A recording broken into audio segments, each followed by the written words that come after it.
Friends, कशी आहेत? बरे आहेत ना? हे बघा, आज मी काय बनवून दाखवते तुम्हाला. शेंगदाण्याचे पोळे आमच्याकडे बनतात संक्रांतीला. मी बनवते घरी.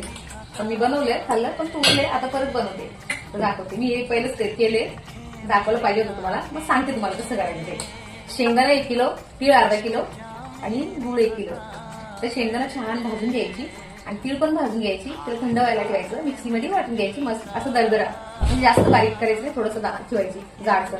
मग ते गुळाचं पाक करायचं, ह्याच्यात मिक्स करायचं आणि मिक्स करून पोळ्या बनवायचं. पुरणपोळी कसं बनवतो स्टफिंग करून तसं. तर तुम्हाला दाखवते आता. चला दाखवते बनवून. सगळ्यांना पिष्ट आवडते. हा,